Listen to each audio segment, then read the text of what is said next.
नमस्कार दोस्तों, आज हम आपके लिए लेकर आए हैं बृहस्पति देव की कथा। प्राचीन काल में एक ब्राह्मण रहता था। वह बहुत निर्धन था। उसके कोई संतान नहीं थी। उसकी स्त्री बहुत मलिनता के साथ रहती थी। वह स्नान न करती, किसी देवता का पूजन न करती। इससे ब्राह्मण देवता बड़े दुखी थे। बेचारे बहुत कुछ कहते, किंतु उसका कुछ परिणाम न निकला। भगवान की कृपा से ब्राह्मण की स्त्री के कन्या रूपी रत्न पैदा हुआ। कन्या बड़ी होने पर प्रातः स्नान करके विष्णु भगवान का जाप व बृहस्पतिवार का व्रत करने लगी। अपने पूजन पाठ को समाप्त करके विद्यालय जाती तो अपनी मुट्ठी में जौ भर के ले जाती और पाठशाला के मार्ग में डालती जाती। तब ये जौ स्वर्ण के हो जाते। लौटते समय उनको बीनकर घर ले आती। एक दिन वह बालिका सूप में उस सोने के जौ को फटक कर साफ कर रही थी। उसके पिता ने देख लिया और कहा, हे बेटी, सोने के जौ के लिए सोने का सूप होना चाहिए। दूसरे दिन बृहस्पतिवार था। इस कन्या ने व्रत रखा और बृहस्पति देव से प्रार्थना करके कहा, मैंने आपकी पूजा सच्चे मन से की हो तो मेरे लिए सोने का सूप दे दो। बृहस्पति देव ने उसकी प्रार्थना स्वीकार कर ली। रोजाना की तरह वह कन्या जौ फैलाती हुई जाने लगी। जब वह लौटकर जौ बीन रही थी तो बृहस्पति देव की कृपा से उसे सोने का सूप मिला। उसे वह अपने साथ घर ले आई और उसमें जौ साफ करने लगी, परंतु उसकी माँ का वही ढंग रहा। एक दिन की बात है, वह कन्या सोने के सूप में जौ साफ कर रही थी। उस समय उस शहर का राजपुत्र वहां से होकर निकला। इस कन्या के रूप और कार्य को देखकर मोहित हो गया तथा अपने घर आकर भोजन तथा जल त्याग कर उदास होकर लेट गया। राजा को इस बात का पता लगा तो अपने प्रधानमंत्री के साथ उसके पास गए और बोले, हे बेटा, तुम्हें किस बात का कष्ट है? किसी ने अपमान किया है अथवा कारण कोई और हो सके, मैं वही कार्य करूंगा जिससे तुम्हें प्रसन्नता हो।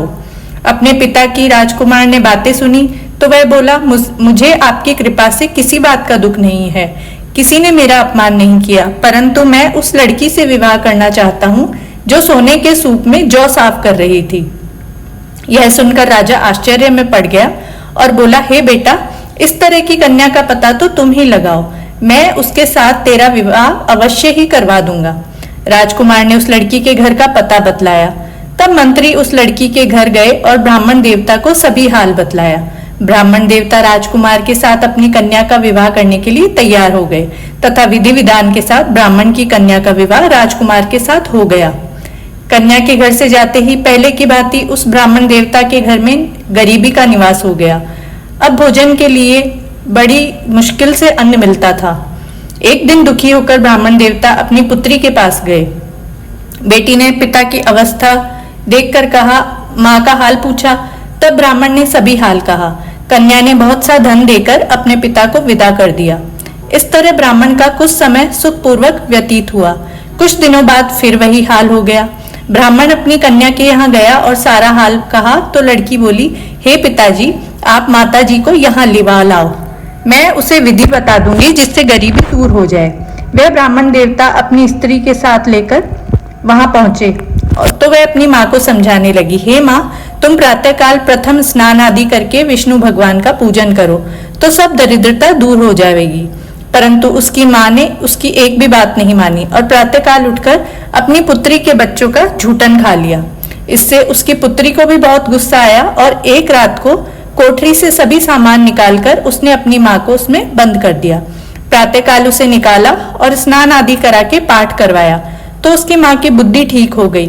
फिर वह प्रत्येक बृहस्पतिवार को व्रत रखने लगी। इस व्रत के प्रभाव से माँ बाप बहुत ही धनवान और पुत्रवान हो गए और बृहस्पति जी के प्रभाव से इस लोक के सुखों को भोगकर स्वर्ग को प्राप्त हुए।